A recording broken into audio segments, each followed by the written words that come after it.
E é evidente que eu vou usar esse versículo como tema, mas nós vamos falar a respeito de algumas coisas nesse capítulo que o apóstolo Paulo fala com Timóteo. 2 Timóteo capítulo 1, versículo 7.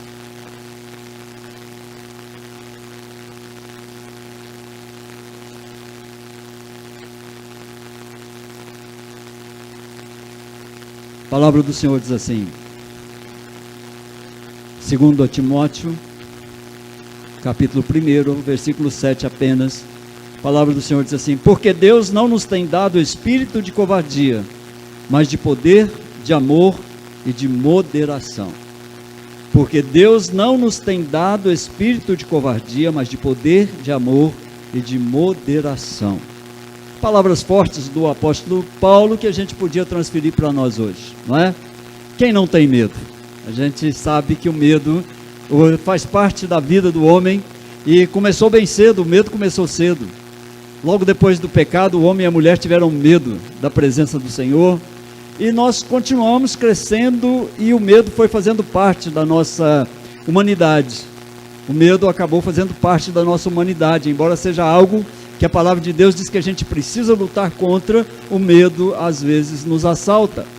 E o medo nos assalta de várias maneiras. O medo nos assalta quando temos um novo emprego, quando temos um novo trabalho, quando vamos viajar, quando vamos cuidar de uma família, quando vamos nos casar, né, Gabriel? Sempre o medo chega. O medo chega primeiro do que a festa, não é? O medo chega e a gente se envolve com isso. E faz parte do ser humano esse medo. Mas a palavra do Senhor diz que a gente não pode ter medo, que o medo, que o amor, a graça do Senhor lança fora todo medo. E nós precisamos então entender por que é que Paulo fala a Timóteo, nessa carta, nesse espaço aqui, a respeito da coragem que era necessário para que ele empreendesse um trabalho tão grande como cuidar de uma igreja nova que estava crescendo e que tinha vários problemas. Irmãos, não é sem medo que um seminarista termina o seminário. Não é sem medo. Ele sabe que não há tanta facilidade aí pela frente, não é? Se já não há quando seminarista, imagine depois de pastor, não é? Não haverá facilidades, Wesley, não haverá facilidade para a condução de uma igreja. Mas é o Senhor que suporta, é o Senhor que ajuda, não é? E quantas vezes o nosso medo é infundado? A gente tem medo, sente apreensão, angústia, e fica incomodado, mas o Senhor nos dá suporte, o Senhor nos ajuda, e o Senhor é conosco. A quantos homens o Senhor disse: olha, não temas, eu sou contigo, não temas ter essa nova tarefa na sua vida. Agora, irmãos, quando nós resolvemos, não é, quando o Senhor Jesus conquista o nosso coração pelo poder do Espírito Santo, nós somos chamados a deixar o medo, e deixando esse medo, nós somos chamados a pregar a palavra de Deus. Se há algo que traz medo às vezes nos contextos em que nós vivemos no nosso trabalho, na nossa família, os nossos amigos, é pregar a palavra de Deus para aqueles que não aceitam a palavra de Deus. É um contexto difícil e a gente tem medo, a gente tem apreensão quando a gente vai fazer isso. As cartas de Paulo, quando ele escreve a Timóteo, quando ele escreve a Tito, são chamadas cartas pastorais. É um pastor escrevendo para um aluno. E elas são importantes porque elas nos dão a imagem de uma igreja em crescimento. Em todas essas cartas, Paulo fala para o pastor, mas ele fala a respeito das dificuldades de crescimento da igreja. E é isso que nós vemos.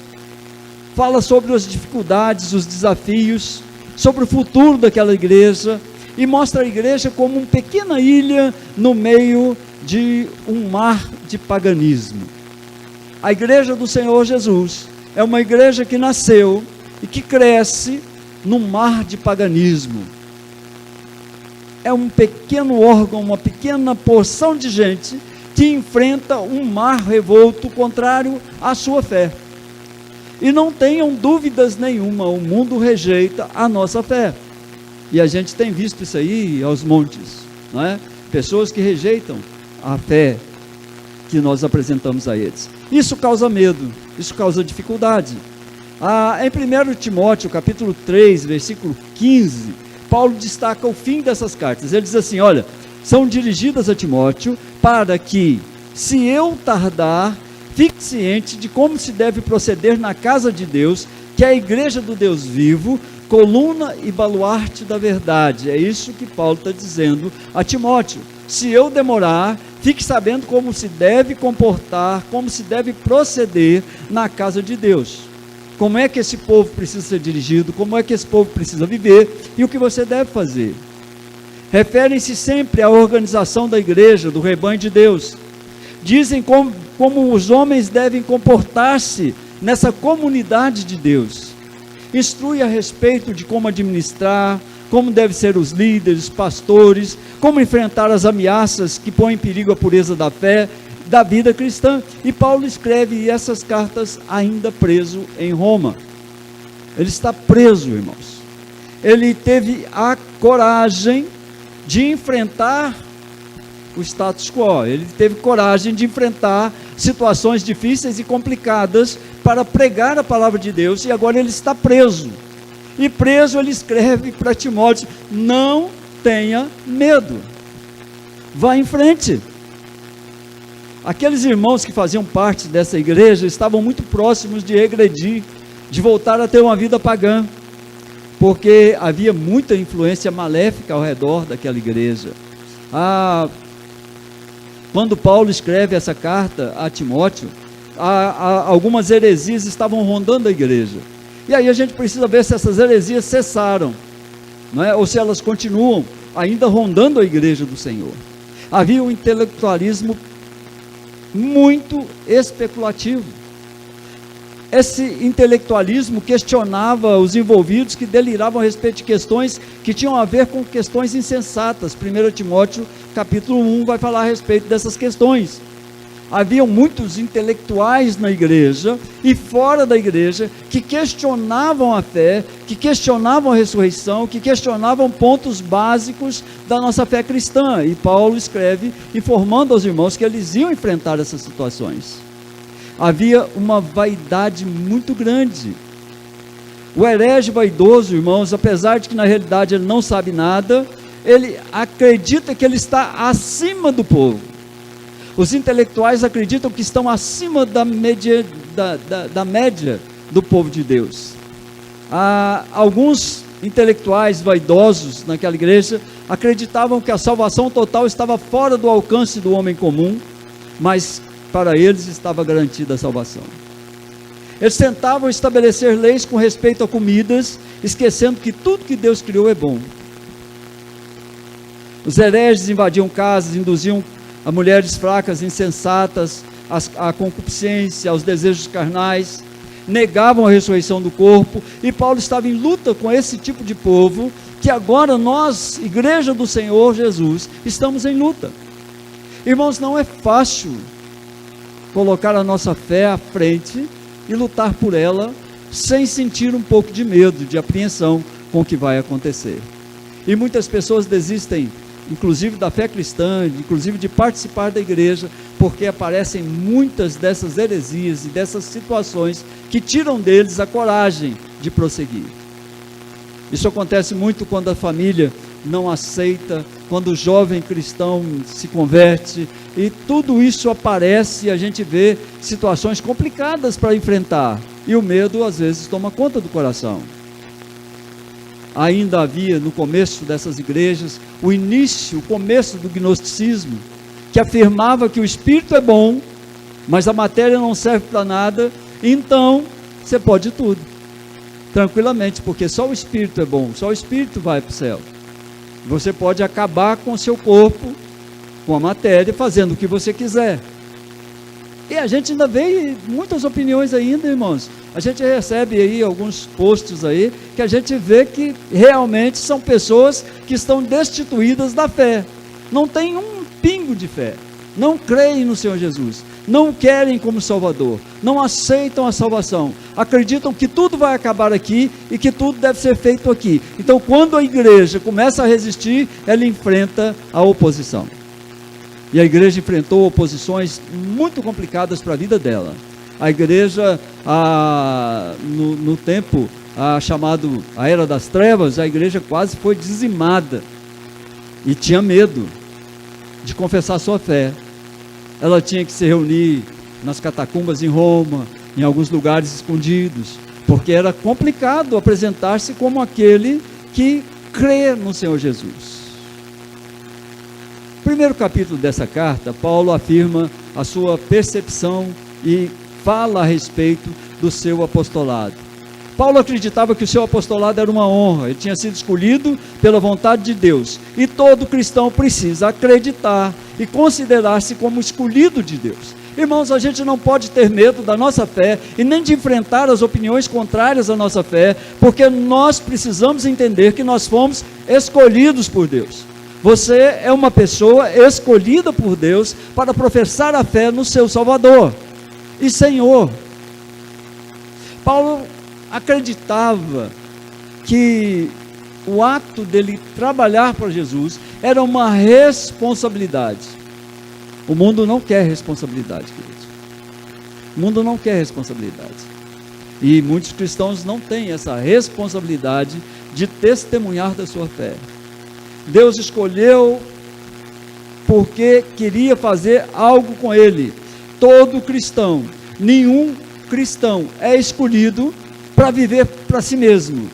Nenhum cristão é escolhido para viver unicamente em favor de si mesmo, senão que ele é escolhido pelo que ele pode fazer pelos outros. A nossa função, a nossa tarefa, a nossa escolha traz para nós uma honra de ter sido escolhido, mas traz para nós também uma responsabilidade com essa escolha, porque nós devemos trabalhar a nossa vontade para que nós sejamos servos e não senhores de ninguém. Paulo considerava também que ele foi escolhido por causa de um privilégio. Ele achava que ele era um privilégio ter sido escolhido, e realmente para nós é um privilégio de ser escolhido. Ele se considerava devedor aos outros. Ele estava convencido que devia anunciar a promessa de Deus através do mundo, não a ameaça de Deus, mas a promessa de Deus. Para ele, o Evangelho eram as boas novas de salvação. Então, se eu sou um cristão, se eu acredito que fui escolhido por Deus, se eu creio que essa é uma honra, essa escolha, ela é uma responsabilidade para mim, e que ela é um privilégio, então eu preciso agir, no sentido de que essa escolha me tornou alguém que precisa testemunhar da fé com coragem. Não posso me acovardar, não posso baixar a minha cabeça, e não posso entregar os pontos naquilo em que eu creio, naquilo que eu creio. Paulo inspira aqui e fortalece a Timóteo nessas cartas. Lembra Timóteo a respeito da sua própria fé e da sua confiança. Paulo, quando no começo desse texto, no começo do capítulo 1, ele diz assim: eu dou graças a Deus, a quem desde os meus antepassados sirvo com consciência pura, porque sem cessar me lembro de ti nas minhas orações noite e dia. Lembrado das tuas lágrimas, estou ansioso para ver-te, para que eu transborde de alegria, pela recordação que guardo da tua fé sem fingimento, a mesma que primeiramente habitou em sua avó Lóide e em sua mãe Eunice, e estou certo que também em ti. Paulo lembra a Timóteo: você é um homem de fé. E talvez, queridos, nessa noite eu preciso lembrar você: você é um homem e uma mulher de fé. E eu creio nisso. E eu tenho consciência disso. Você é uma mulher de fé, você é um homem de fé. E a gente confia nessa fé. Paulo lembra dessa tradição familiar: mãe, avó, uma família inteira voltada para a fé, uma família inteira voltada para aprender a respeito do Senhor. E eu creio nessa noite que eu estou falando para pessoas que amam a sua família, que trazem da sua família essa tradição, essa condição de despertado para a fé em Cristo. Paulo lembra Timóteo que ele foi apartado para o serviço. Lembra o dom que foi conferido a ele, as qualidades que devem caracterizar um cristão. E é nessa noite, irmãos, eu quero lembrar a você, querido irmão, querida irmã, de que você foi apartado e apartada para o serviço, que Deus conferiu a você um dom, e que há algumas qualidades que precisam caracterizar a sua vida, e a qualidade, a característica principal é testemunhar com coragem da fé que Deus lhe deu. Não dá para ser questionado e dizer assim: olha, eu creio em Jesus, mas a minha fé não é bem assim, né? Não, não é bem assim, é bem assim, é tudo ou nada, é céu ou inferno. Jesus diz que não há mais do que dois caminhos, há somente dois. Não há mais do que duas portas, somente duas. Então nós precisamos tomar consciência de que fomos escolhidos, de que prezamos pela condição de servos, que somos devedores a Cristo, que estamos honrados pela escolha, que temos um dom que Ele nos capacitou para que nós pudéssemos enfrentar todas as nossas dificuldades com a fé que o Senhor colocou no nosso coração através do Espírito Santo. Certamente aqui havia uma certa falta de confiança em Timóteo, e às vezes a falta de confiança em nós também, né? Então eu quero, falando sobre essas qualidades que devem nos caracterizar, eu quero falar com os irmãos, pelo menos sobre duas coisas aqui. Em primeiro lugar, no versículo 7, Paulo diz, logo no começo, ele diz assim: porque Deus não nos tem dado espírito de covardia. Deus nos deu coragem. O serviço cristão deve dar ao homem coragem e não um medo covarde. O serviço cristão, querido, é preciso que nós saibamos que o que Jesus espera é que nós olhemos para Ele, enchemos o nosso peito de coragem e partimos para a batalha que está à nossa frente. Há um mundo a ser conquistado, há pessoas a serem alcançadas, e a não ser que eu e você tenhamos coragem de testemunhar, de ser mártires de Jesus, nós não vamos alcançar essas pessoas. Nós precisamos ter coragem para professar a nossa fé, para defender a nossa fé. Por isso a nossa instrução precisa ser a melhor. Não é só aquilo que recebemos da nossa avó, da nossa mãe, é aquilo que nós aprendemos nos bancos dessa igreja e de outras igrejas que falam a respeito de como ser um bom cristão, de como servir a Cristo com alegria, de como ter uma consciência de serviço ao nosso Deus e expressarmos isso da melhor forma possível. É preciso coragem para ser cristão. E essa coragem provém da consciência contínua da presença de Cristo. Saiba que uma vez que você foi conquistado por Cristo, Ele nunca mais saiu do teu lado. Uma vez que Cristo conquista alguém, Ele jamais deixa esse alguém fora da sua presença. Ele está com você, em todo tempo o Espírito Santo te assiste, Ele ora por você, Ele intercede por você, Ele compreende a sua fraqueza, Ele compreende as suas dificuldades, mas a palavra de Paulo para Timóteo precisa ser a mesma palavra do pastor aqui para você: tenha coragem de enfrentar os desafios de ser crente. Quantas coisas você tem que deixar, quantas coisas você precisa adquirir. Tenha coragem para defender a sua fé. Cristão não recebeu o espírito de covardia, mas de coragem. Paulo tem em sua memória certamente aqui uma outra referência que ele faz a respeito de coragem, e ele faz isso em Filipenses capítulo 3, versículo 14. Ele diz que prossegue para o alvo, ele se esquece do que ficou para trás e ele avança para o alvo, para o prêmio da soberana vocação. E o prêmio da soberana vocação que Deus colocou no coração de Paulo, colocou no meu e no seu, é a vida eterna. Paulo prossegue, e aquele verbo lá no original, quer dizer, esse avança é arranhando, não é simplesmente caminhando e indo para frente, é difícil, é arranhando, é complicado, não é fácil, mas o Senhor dá ao seu coração, dá ao meu coração, deu ao coração de Paulo, dá ao coração de Timóteo, coragem para ser testemunha da fé que o Espírito Santo gravou no nosso coração, que está gravado, não tem como tirar, mesmo que você desminta, ela está gravada no seu coração,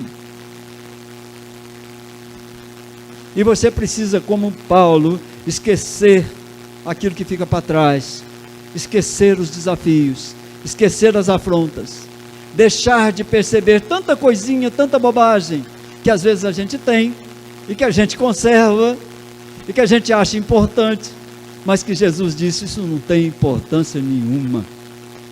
Você precisa olhar para Jesus, precisa caminhar com Jesus, precisa encontrar um ponto de apoio, precisa encontrar nos braços, no amor de Jesus, o amor que te impele para frente, que te faz esquecer o passado, que te faz caminhar em novidade de vida, que te faz uma nova criatura. Paulo diz textualmente: quem está em Cristo Jesus é nova criatura, as coisas passadas ficaram, todas se fizeram novas. E agora, quando Jesus conquista o seu coração, quando Ele coloca o Espírito Santo para habitar em você, para te transformar nessa nova criatura, Ele diz assim: agora você precisa de coragem, se antes você não precisava, agora você precisa, porque muita coisa nova vai acontecer, muita coisa vai mudar, muita coisa vai transformar, e você precisa ser a testemunha que eu escolhi, e que eu designei para ser minha testemunha.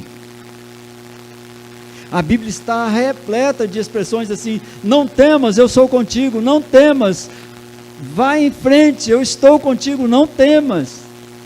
Mas eu sei que pressões externas, circunstâncias, nos assediam e nos deixam às vezes meio frouxos, desanimados.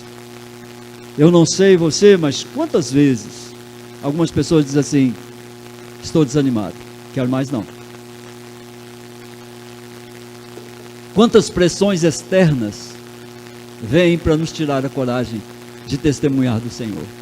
Quantas pressões externas podem roubar a nossa alegria de estar na presença do Senhor? A alegria de um culto como esse, porque hoje é dia de sorriso e de gratidão a Deus, um dia de festa, de louvor. E às vezes seu coração está aí preso em circunstâncias, em passado, em pressões externas, que fazem você dizer assim: eu desanimo disso aqui, eu não quero saber disso mais não. E quantas vezes a gente vê pessoas que entram por ali e saem por ali, porque não entenderam que eles foram chamados, capacitados, e são suportados pelo amor do Senhor Jesus.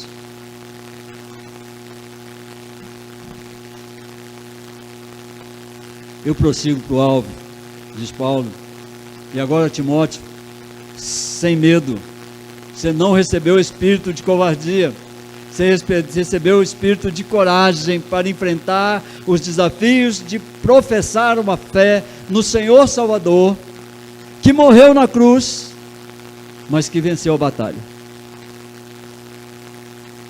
Não há lugar no céu, querido, para cristão medroso, que desmente o seu chamado pela covardia.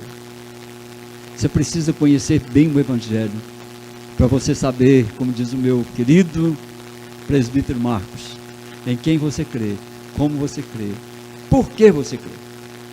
Você precisa dar razões da sua fé, porque as pessoas vão te perguntar, e se você não tiver uma boa razão para responder, você talvez fique medroso, talvez afugente de você a coragem, e você vai dizer: olha, mais ou menos, são mais ou menos. De mais ou menos o inferno está cheio, queridos. Cheinho de mais ou menos. E nós precisamos ter coragem.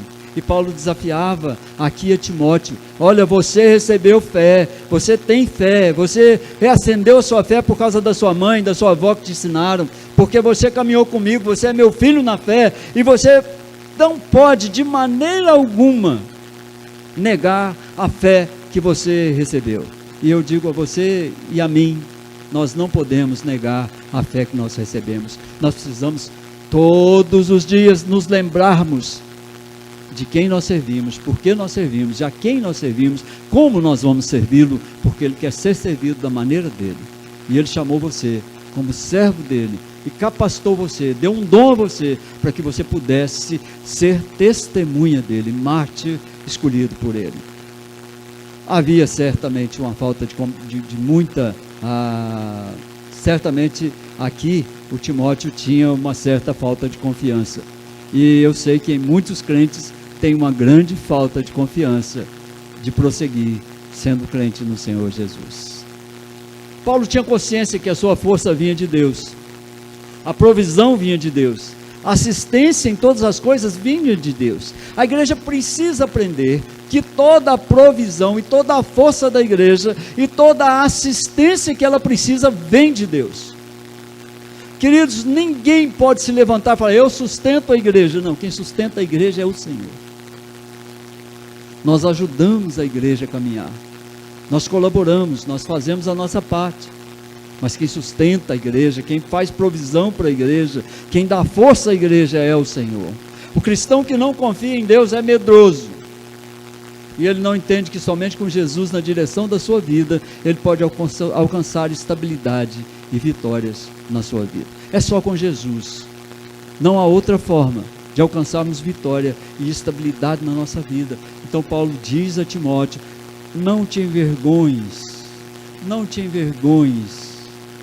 do testemunho do nosso Senhor Jesus Cristo, nem do seu encarcerado que sou eu, diz ele no versículo 8, participa comigo dos sofrimentos a favor do Evangelho, segundo o poder de Deus. E eu digo a todos os irmãos que estão aqui, participem comigo do sofrimento a favor do Evangelho do Senhor. Participem desse sofrimento, sejam corajosos em estar aqui, em pregar o Evangelho, em participar dos trabalhos da igreja, em se fortalecer naquilo, na força do Senhor, que sustenta todos nós. Fugir do medo, queridos, é algo impossível. E então Paulo encoraja a Timóteo, a todos nós, para que a gente tenha coragem para vencer o medo. Fugir é impossível, ele vai te alcançar em qualquer lugar. Se você tem medo, ele te alcança onde você estiver.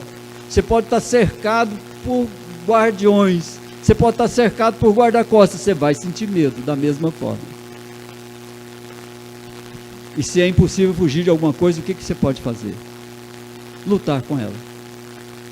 E quando a gente luta contra o medo, na coragem que Jesus supre, nós sabemos que nós somos, como diz Paulo outra vez, mais que vencedores. Hebreus capítulo 12 diz que a gente deve desembaraçar de todo o peso e do pecado que nos assedia, que corrói a nossa coragem, porque a Bíblia traz uma nuvem de testemunhos de pessoas de fé. O medo, no final das contas, é falta de conhecimento de Deus e falta de fé. Precisa ter coragem, querido. A vida não é fácil para ninguém. A vida é complicada sim.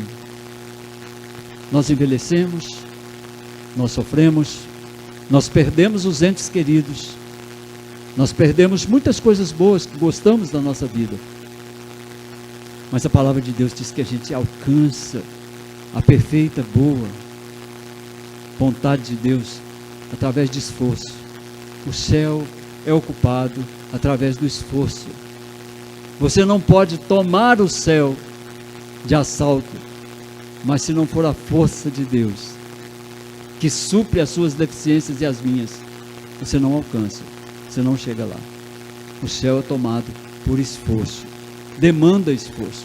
Ser crente demanda esforço, demanda coragem, demanda fé. E se você não pode fugir do medo, então enfrente o medo, levante a cabeça. Querido, levante a cabeça. Com Cristo Jesus a nossa cabeça tem que estar erguida, porque nós servimos aquele que é dono de todas as coisas, aquele que criou todas as coisas, aquele que submete a seus pés todos os seus inimigos, aquele que domina sobre tudo e sobre todos, aquele que não tem nenhum medo, aquele que enfrentou sem medo a própria morte, para que você fosse mais corajoso, para que você pudesse criar coragem e lutar as lutas que a vida impõe a você com toda a fé no Senhor Jesus, porque Ele está sempre ao seu lado. Uma vez que Ele conquistou o seu coração, Ele nunca mais sairá. Mas em segundo lugar, ainda no versículo 7,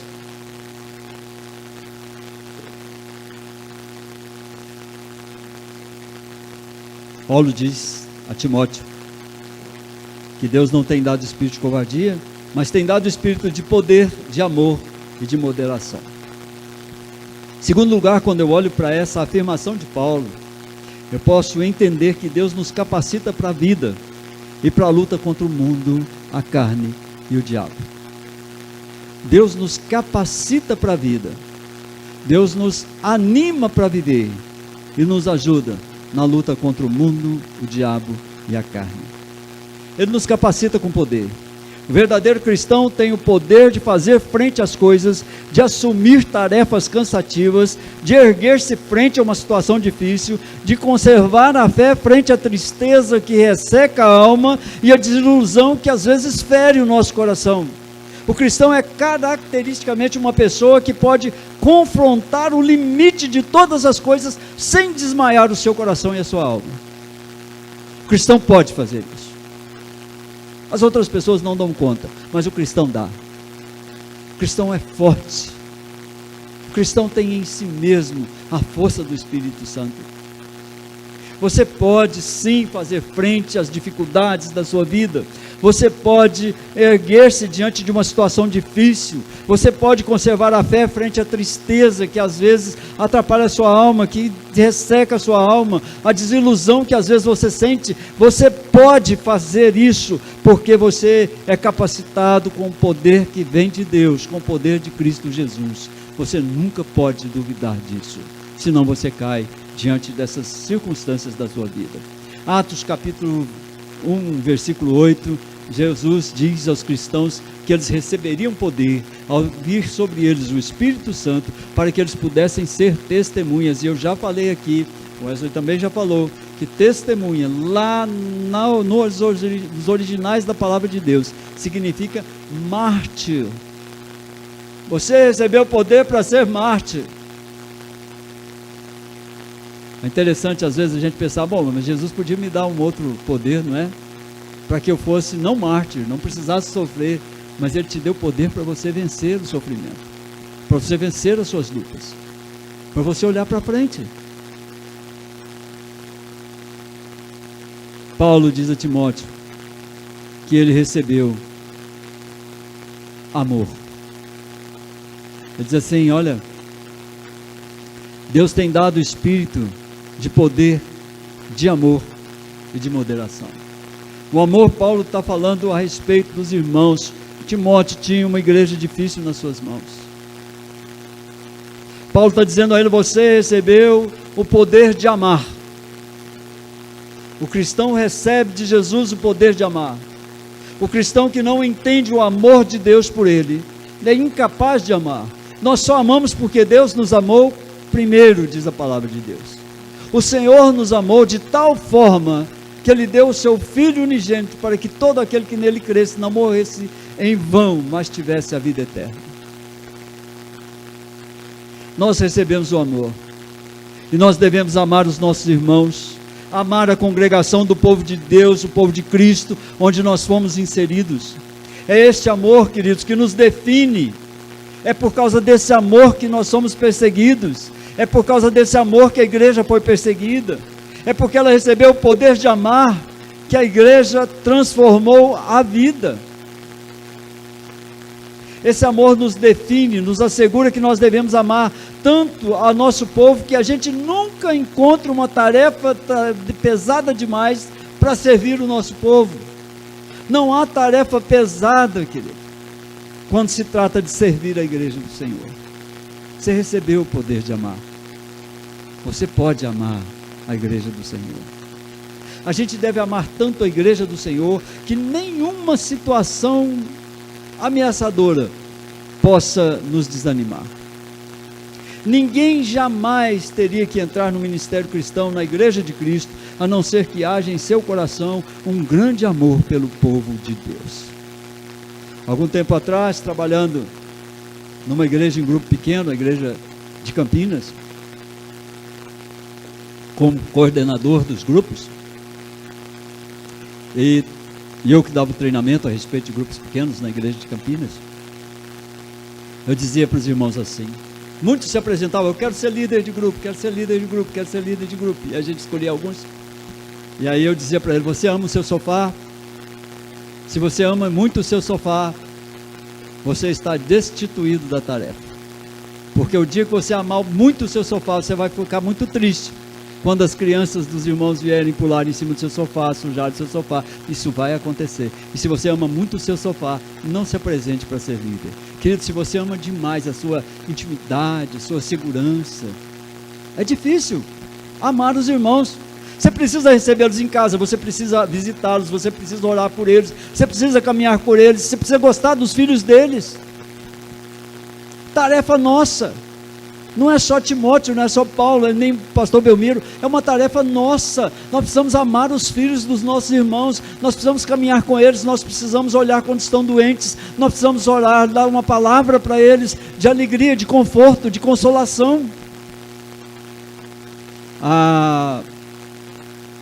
Alguma vez me falaram que é muito fácil amar as pessoas e sorrir quando eles sorriem. Eu dizia, é muito fácil mesmo, não é? É muito fácil você chorar com quem chora, mas sorrir com quem é vitorioso, às vezes o nosso coração fica com aquela pontinha de inveja, aquela pontinha de que, nossa, fulano conseguiu, eu não. E isso é muito triste para nós. Nós precisamos nos alegrar com os que se alegram e chorar com aqueles que choram. Faz parte amar a igreja dessa forma. A gente precisa amar a igreja para que quando a gente receber um não, quando a gente receber uma reprovação, quando a gente receber uma crítica, a gente não caia da fé, queridos. A gente ama aquelas pessoas. Você precisa ensiná-las a respeito de Jesus. Você precisa caminhar com elas. E isso vai acontecer na sua vida. O cristão não foi escolhido para viver uma vida separada da vida das restantes das ovelhas de Jesus. Mas Paulo diz a Timóteo, por fim, que nós recebemos espírito de moderação, ou de domínio próprio, se você quiser colocar no lugar. Só Cristo pode nos dar esse domínio próprio, essa autodisciplina, esse autocontrole, que nos preserva de sermos arrastados, ou nos preserva de fugir das situações. Uma das mais importantes partículas do fruto do Espírito, de Gálatas 5:22, é o domínio próprio. Nenhum homem poderá liderar outros, dominar outros, a não ser que ele domine a si mesmo. Precisamos aprender a dominar os nossos gostos, os nossos desejos, as nossas vaidades, porque o domínio próprio diz que a gente consegue dominar a gente mesmo. E é esse domínio próprio, divinamente outorgado por Jesus, que faz com que uma pessoa seja uma grande autoridade sobre os outros, porque em primeiro lugar, o crente é um servo de Cristo. Cristo é o seu dono. E essa pessoa pode, se ela tiver autocontrole, se ela tiver domínio próprio, ela é dona de si mesma. E eu quero concluir essa mensagem com os irmãos.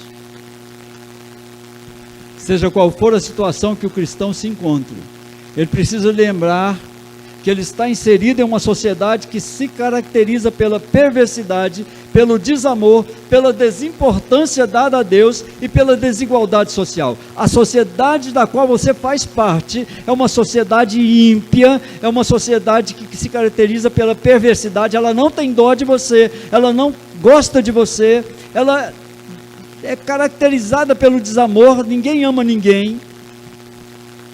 Ela acredita que Deus não tem importância nenhuma, e há uma desigualdade social muito grande, flagrante, na sociedade em que nós estamos inseridos. O cristão está inserido exatamente aí. E você não tem como fugir dessa sociedade. Se você mudar para outro país, você vai estar diante e junto de uma sociedade ímpia da mesma forma. Não há lugar para onde correr. Você deve se lembrar também que por causa do pecado que encerrou na desobediência, você está fadado a carregar uma natureza totalmente corrompida e que cobra o preço da satisfação dessa natureza. Você vai ser sempre lembrado pela sua natureza de que você precisa ser satisfeito. Isso vai acontecer constantemente na sua vida. Então você enfrenta uma pressão externa muito grande de uma sociedade corrompida, e você ainda é pressionado pela sua tensão interna. por aquilo que você vive internamente todo dia, todos os momentos da sua vida. Você deve se lembrar também de que o diabo te assedia de diversas formas e modos para que você desobedeça a Deus. O diabo assedia tenazmente. Ele procura quem machucar, a quem matar. Mas você deve ser lembrado, e deve se lembrar, de que você foi achado por Deus, que você foi transformado pelo poder de Cristo, que você é cheio do Espírito Santo, para que você perdesse o medo, para que você fosse cheio de amor, cheio de poder, cheio de moderação, de domínio próprio, para que você pudesse fazer frente aos desafios de testemunhar de Jesus a uma geração corrupta. Paulo está dizendo a Timóteo: você é fraco, Timóteo, você tem pressão externa, você tem uma igreja complicada, você tem problemas, você tem pessoas à sua volta que não contribuem para o Evangelho, mas você é alguém que foi chamado por Deus para fazer frente a esses desafios, porque você não recebeu um espírito de covardia, mas você recebeu um espírito de poder, de amor e de moderação. Assim Deus fez com cada um de nós. Recebemos, queridos, espírito não de covardia, mas de coragem, de poder, de moderação e de amor. Essa geração pervertida e corrupta, é diante dela que você mostra se você é crente ou não. Aqui na igreja é fácil, somos crentes, estamos juntos. Lá fora, o testemunho é um pouco mais pesado, um pouco mais difícil. E é lá que você vai ter coragem, vai ter que ter coragem de se posicionar na sua vida. O cristão que não se posiciona é pior do que o infiel, pior do que o ímpio, porque ele traz a imagem de Jesus e a deteriora, mostrando uma incapacidade em ser corajoso, em ter espírito de coragem, em ter espírito de moderação, em ter espírito de amor e testemunhar da sua fé. Eu quero fazer algumas aplicações antes de terminar. Primeira aplicação que eu quero trazer é que o reino de Deus exige esforço daquele que quer conquistá-lo, ou que foi conquistado para ele. O reino de Deus exige esforço. Queridos, o reino de Deus, a vida com Deus, não é mamão com açúcar, como a gente diria aí na roça, né? Mamão com açúcar, facinho, gostosinho. Não, queridos, não é assim. O reino de Deus exige esforço. Se você não se esforçar todo dia, você não vai conseguir servir a Jesus com a alegria do seu coração, com toda a coragem que você precisa para servir a Ele. O reino de Deus exige esforço. Entrar para as fileiras do Senhor Jesus exige que nós nos tornemos soldados. A batalha já está anunciada, a batalha é desde o começo, é a batalha contra o pecado, contra o diabo, contra a carne, e já está anunciado para você, e Cristo é o vencedor. Celebramos hoje a morte de Cristo Jesus, muito mais a sua ressurreição, para nos guiar, para dar ao nosso coração essa certeza de que nós também podemos ser mais que vencedores em Cristo. Uma segunda aplicação: se o reino de Deus exige esforço, a segunda aplicação para você é a seguinte: se você quer seguir a carreira cristã com êxito, esqueça algumas coisas na sua vida, esqueça as suas frustrações, esqueça as suas derrotas, esqueça os seus fracassos, esqueça a sua pouca coragem, porque você recebeu o espírito de coragem, de poder. Esqueça, querido, as frustrações ficam para trás, as derrotas ficam para trás, os fracassos ficam para trás. A pouca coragem não é desafio para Jesus, Ele pode te ajudar a vencer tudo isso. Se você quer seguir a carreira cristã com êxito, as suas frustrações, as suas derrotas, os seus fracassos só vão trazer para você problemas, porque você vai se lembrar delas o tempo todo. Elas vão ser um empecilho a você prosseguir na sua vida cristã, e você não pode viver assim. Você precisa largar isso para lá e ser um crente, crente mesmo, com alegria no coração, por ter a vida de Jesus em você. Por último, convença o seu coração, convença a sua alma de que Deus te deu poder, amor, domínio próprio e muita coragem para ser mais que vencedor. Amanhã começamos uma nova semana, um novo mês, não é? Começamos agora. Você precisa de poder, você precisa de domínio próprio, você precisa de coragem e de amor para você vencer esse mês que se aproxima aí. Não sei se ele traz boas coisas, se ele traz coisas difíceis, só o Senhor Jesus sabe. Mas uma coisa Jesus não ignora. Jesus não ignora nada, mas uma coisa eu faço questão de ressaltar que Ele não ignora. Ele não ignora que eu e você somos fracos diante das situações da vida. Ele não ignora que nós temos dificuldade em lutar contra as nossas frustrações, contra o medo, contra as coisas que vêm, mas o Senhor nos capacita. Busque na sua palavra coragem para vencer e para ser mais que vencedor diante dos desafios da sua vida. Quero chamar os